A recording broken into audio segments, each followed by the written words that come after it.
If you'd told me a year ago that I'd be doing a social media for a finance podcast, I wouldn't believe it. I love it, but it wasn't part of the plan. It's just funny how things have developed organically and without expecting it. I think that's what's quite exciting about leaving my job and going into this, is that I don't know where I'm going to be in another year. That might be somewhere completely different. Question for you.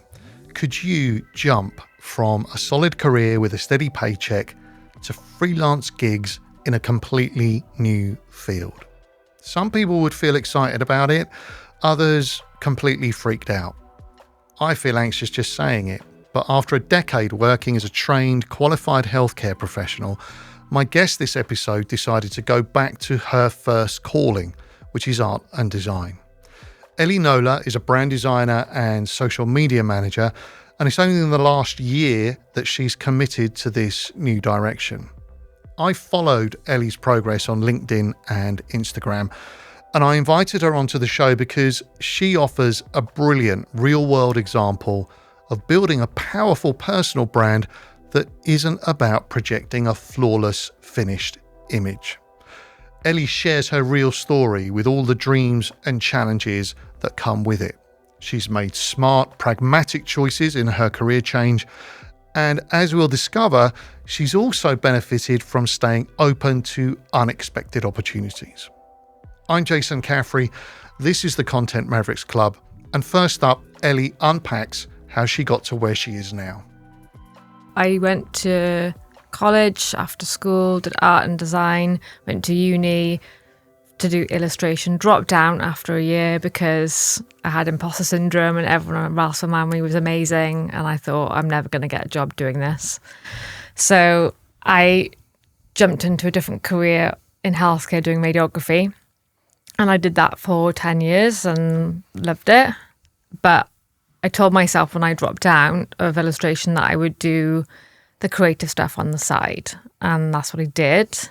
And then I just found that radiography was great, but I wanted to go back to where my heart kind of started, if that makes sense. And so I left my job in December. It was partly to have a bit more freedom with my life, not answer to someone, because I don't really mind that much, but the annual leave side of things, I wanted to be able to take leave whenever I wanted and not book it a year in advance. So you decided to go freelance, haha. Yeah, I know. Yeah, I know. But, I still have the freedom of working wherever. I did a bit of it this morning on the way here in the coffee shop, but that was just so nice. And I love being able to do that. I'd like to dig into the radiography career and actually what pushed you into that in the first place, the imposter syndrome, because it's not a small investment to become a radiographer, right? You go through a degree, 4 years, or I think you can do a sort of postgraduate route, but whichever way you cut it, you've got to invest in that. And so... Yeah. I honestly don't know why. I guess there's no medical people in my family, so I can't, I can't say it was because my dad was a radiographer or anything like that. I had a hole in my heart when I was born, and I had a lot of scans on my chest, and I remember having a lot of ultrasound scans, and I vividly remember when I was being really young and seeing my heart on the screen next to me and asking about it, and the sonographer telling me about everything that was going on. It fascinated me. So that was the reason I chose radiography. And I remember being in the illustration course and telling him, the lecturer, halfway through the course I was going to leave and I wanted to do radiography.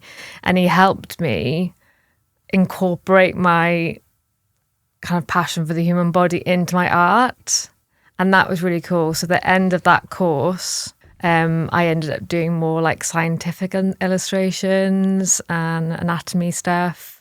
And that was when I kind of thought, this is more along the lines that I want to do, more medical stuff. And I know I'll get a job at the end of it and I'll have money coming in and I can just teach myself the illustration on the side. I wondered about that because I think that the income question is always a big fear for creatives of all stripes. And here you are again, 10 years later, having had a career, a whole career, not just a job, a whole career, and you've gone freelance. And presumably you're now working with that. How do you describe it? The lack of a secure, steady income, at least at this point. Yeah, I know. Damn, I didn't think of that. Yeah, no, you're right. And but what luxury I have is that I've got my radiography. It's never going to go so there's certain things you have to do if you're out of practice for a certain amount of time. You have to do CPD and some clinical work for free for a few days, and then as long as you pay for your keep paying for your registration. What's a CPD? Continued professional development. Right. So say hypothetically I didn't practice for 2 years and I needed to go back. I think it's something like I'd have to do 30 days CPD, and that could be writing an article or being on a placement in a local hospital and just being like an assistant or something. So I've got that, ready if I need to. And I'm picking up the odd job at the moment, doing agency work and bank. So I have got money coming in. Good.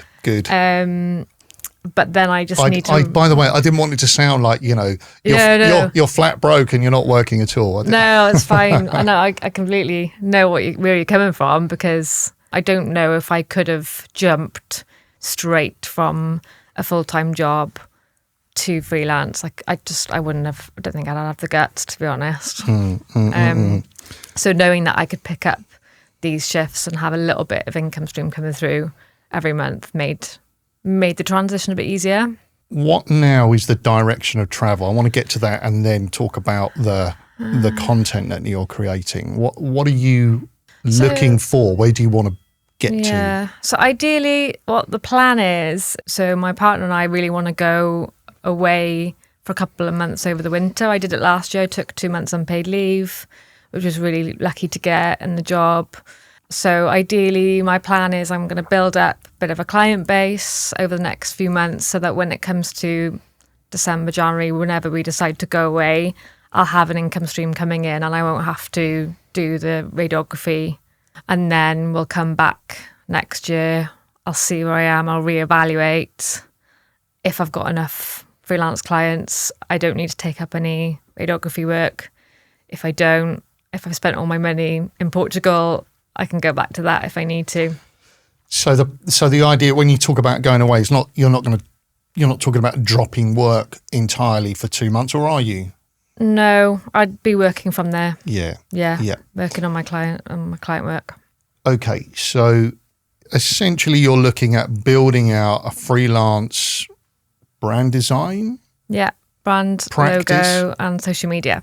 You're looking at building out that practice so that essentially it can support you fully and give you the flexibility that you're looking at or looking for, at least in terms of where you want to be over the winter and whatever it may be. Yeah. So I noticed on LinkedIn, which is where I spend most of my, in a previous interview, I said most of my social life, which is not actually quite true, but my time on my virtual social life. Thank you. But I know that you're also very active on Instagram. Yeah. So tell me what you are doing on each of those channels and why. Firstly, I love LinkedIn.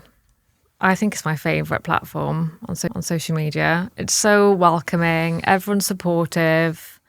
There doesn't seem to be any keyboard warriors like wanting to negate things you're saying. So I find for me LinkedIn's a bit more authentic.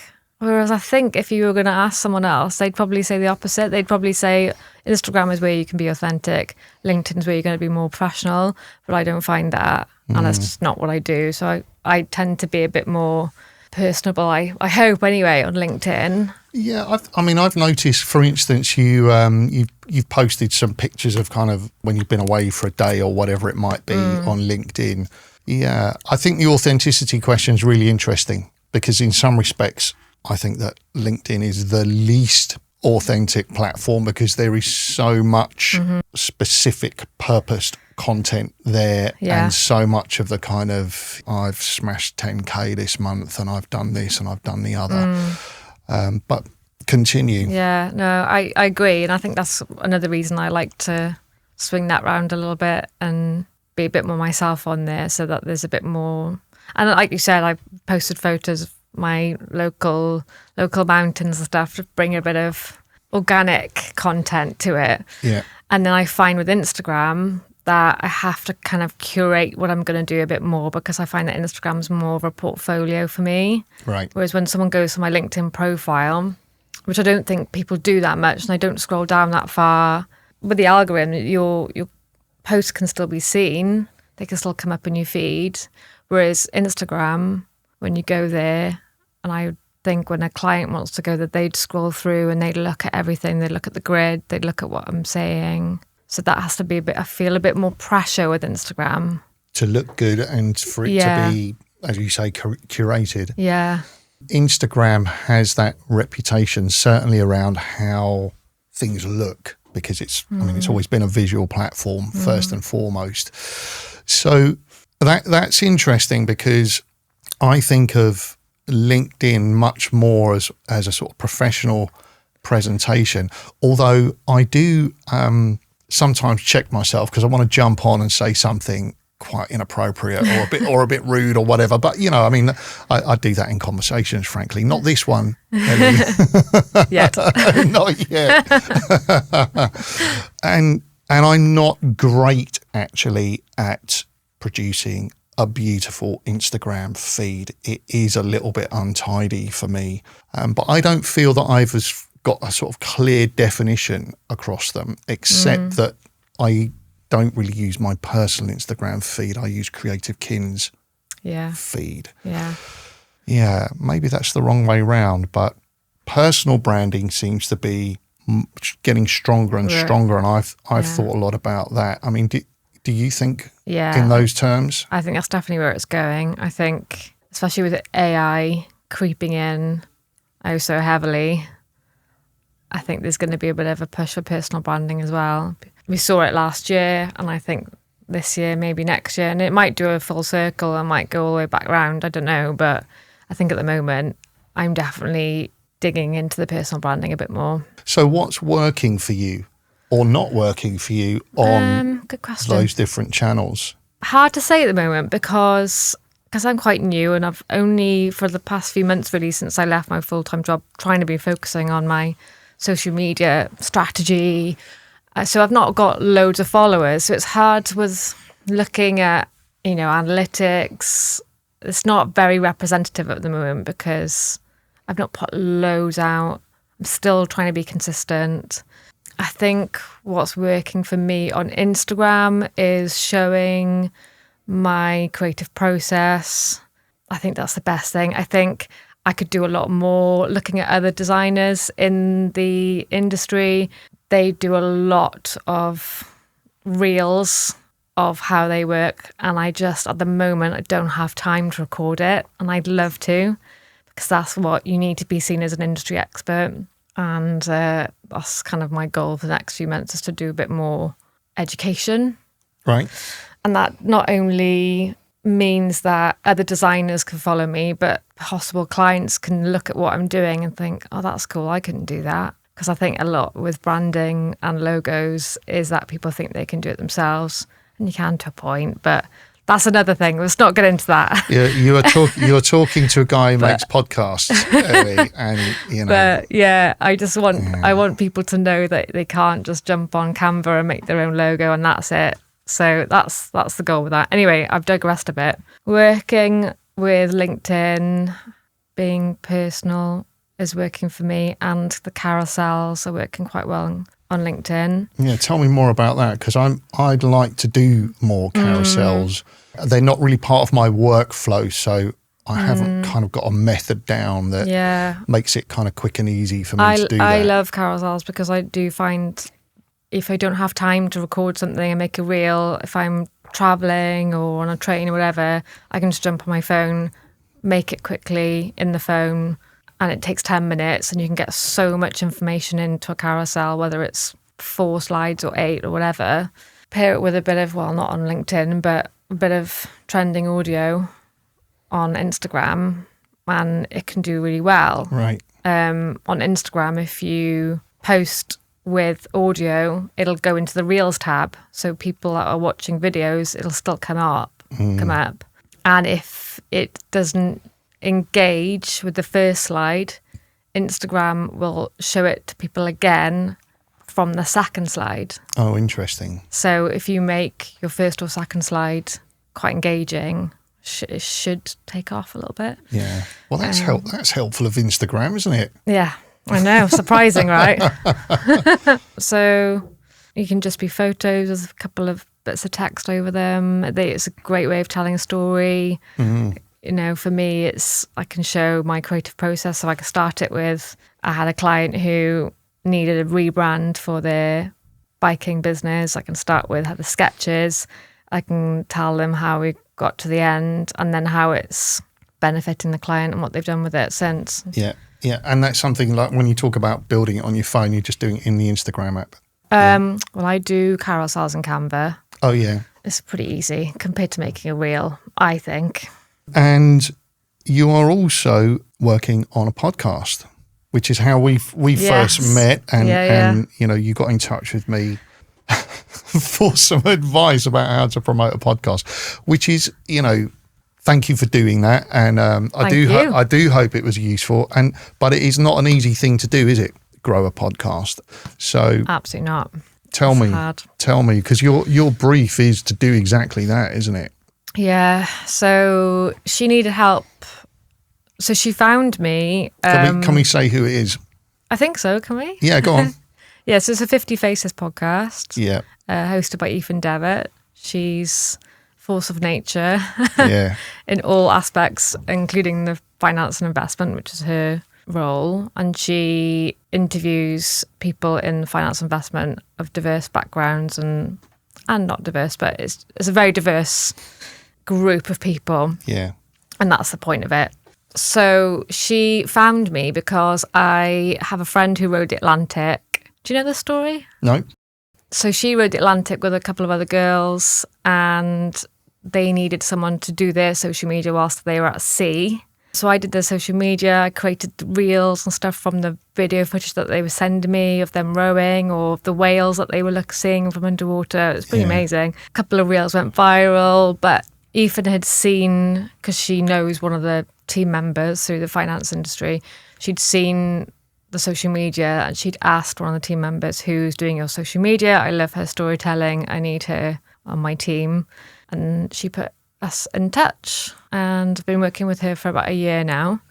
So I do her social media mainly, curating graphics of her guests, finding audio from the podcast that I think people would find interesting, find engaging, making it into reels and posting it.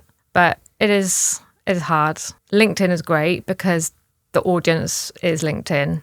Yeah. Instagram, really hard. And it's been slow.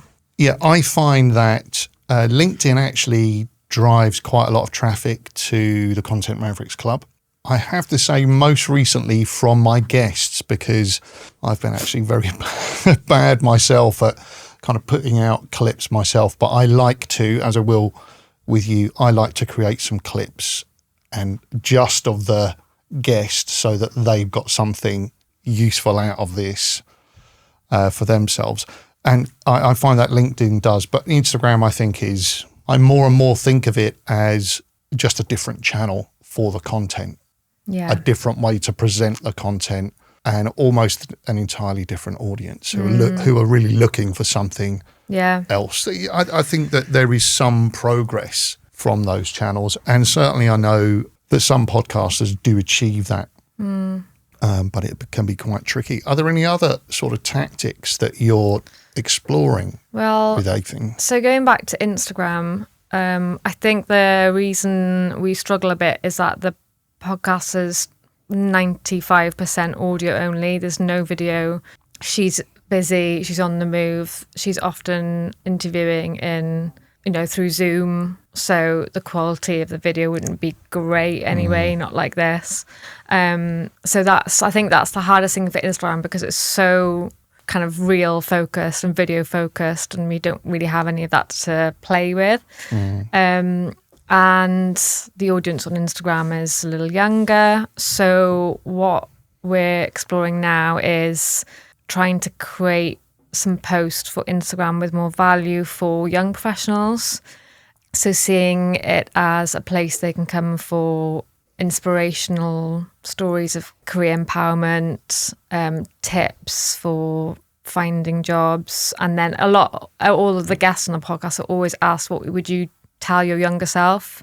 And that's been really handy to use, so that we're trying to engage a younger audience on Instagram now. Nice. LinkedIn, then we're just sticking with what we're doing because it seems to be working. Yeah.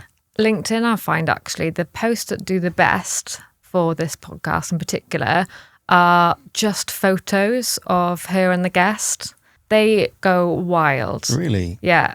And whenever she meets someone in real life, she'll take a photo and she'll stick it on the gallery. She'll send it to me. Those are the ones that always get the most traction. Why is that, do you think?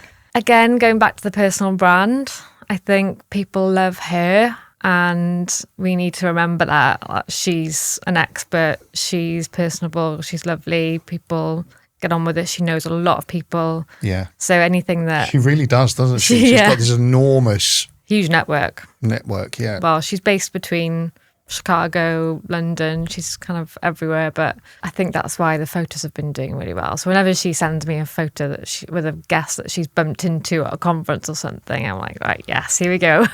Nice. I think it is, for anybody who is podcasting, it really is important to remember that I think that people come to podcasts for the subject matter and they stay for the host. Yeah, that's interesting. Ultimately, and sorry anybody who just doesn't like me. Oh, well. they leave because of the host as well. But, so I think that that's an important thing to keep in mind. And look, in my view, it's what makes podcasting the sort of mountaintop of personal branding. I mean, it's very difficult to build that audience, but once they're with you, they really stay. Yeah. And so in terms of how that work relates to your brand design work, and it goes across social media as well. You're smiling. It's just funny because, if you told me a year ago that I'd be doing a social media for a finance podcast, I wouldn't believe it. I love it, but it wasn't part of the plan. And it doesn't really, obviously I get to use my design skills. I've really enjoyed the social media side of it, which I didn't think I would until my friend wrote The Atlantic and I did hers. And I thought, actually, I quite like this, quite good at it. So it's just funny how things have developed organically and without expecting it. And I like that side of it. And I think that's what's quite exciting about leaving my job and going into this, is that I don't know where I'm going to be in another year. I might be somewhere completely different. Another industry that I didn't think I'd find an interest in. It's nice that you've had the opportunity, you've been able to be open to an opportunity like working with Aoifinn. Yeah. And it's something that you really enjoy. I think that's great. Yeah. And I think there's a lot of stress on new freelancers and designers to niche. I went to talk yesterday actually in London, and it was she was specifically saying about how she hates niching, and I think I agree for now. I think there's definitely a place for it later in my career, but for now I'm just being open to what comes my way, and also happy to say no if I don't think it's going to work for me or don't think I'm going to enjoy it. What's the point otherwise, right? Yeah, exactly. I'm thinking of a previous guest on Content Mavericks, Liz Mosley.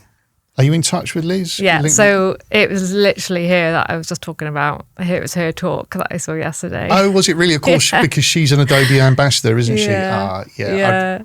I just a little aside. Liz's podcast, I think I don't listen to it every episode, and I still go back to it. But I think I was listening from very early on, not right at the beginning. So when she came on the show, I was having a little bit of a fanboy moment. It was quite fun. But when I met her as well, I was, oh my God. She's great, but she does what I was thinking about when you were talking about niching and deciding what kind of work you do. I was thinking about kind of making your own box and then from there deciding if the work that's available fits. And what I was really thinking about, Liz does that lovely repeating patterns thing, right? She's got a thing for repeating patterns. She's always kind of playing around with them. And that's really what I thought of. Massive aside. Hi, Liz. I'm glad it went well at the Adobe conference yesterday. Yeah, it was really good. And I'm really sorry about Ellie talking about Canva. Nothing to do with me. Again, it's got its place. Just like AI, it's got its place, and we'll leave it there. So look, I like to ask this question to finish it in a few different ways.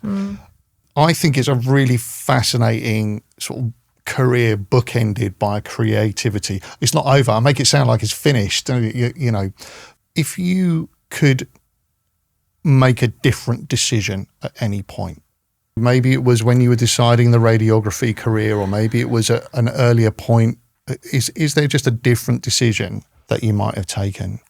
I'd like to say no. I like the way things have turned out. I think the one thing that I wish I'd looked into more would be medical illustration, because that was really the middle of my two passions, isn't it? Like the human body and radiography, illustration.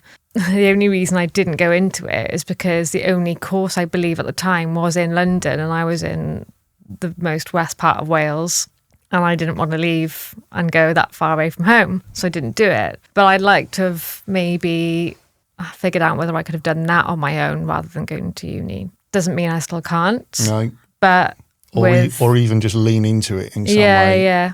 Yeah, that's the word I meant to say, leaning into the Such a good one, isn't it? Yeah, so that would have been cool, but it doesn't mean I can't do it now. But I like the way things have gone, to be honest. And I'm glad I did radiography, and I'm glad I've left. But you never know what will happen. Ellie, thanks very much for guesting on the Content Mavericks Club. It's gone so fast. It's gone fast, hasn't it? Well, it always does when it's enjoyable. And I'm just so pleased that you managed to get into the studio, because it was a bit touch and go. Yeah. We were going to do it remotely, and then we had a power outage in the building this morning. So I'm really glad it worked out. Thank you so much. I'm so glad I had the opportunity to meet Ellie and speak with her in the studio. I think she deserves enormous credit for embracing the excitement and uncertainty of freelancing so that she can forge her own path. It's a bold move for anyone, and in my opinion, it takes real grit. And for any entrepreneur, marketing professional, or business owner looking to build an authentic personal brand, there are some valuable lessons to be taken from Ellie's experience. She's embraced her own work in progress narrative, and that adds a compelling angle to her brand content. She's combined her creative ambitions with pragmatic real-world choices to build a sustainable pathway, and Ellie's also taken advantage of opportunities to build her client base in new directions, which has led to defining moments in her career and fueled her personal brand story. So that's it for this episode. Look out for my takeaway edition, where I unpack more of the ideas and lessons I took from speaking with Ellie. Until then, I'm Jason Caffrey. This is the Content Mavericks Club. Thanks for your company.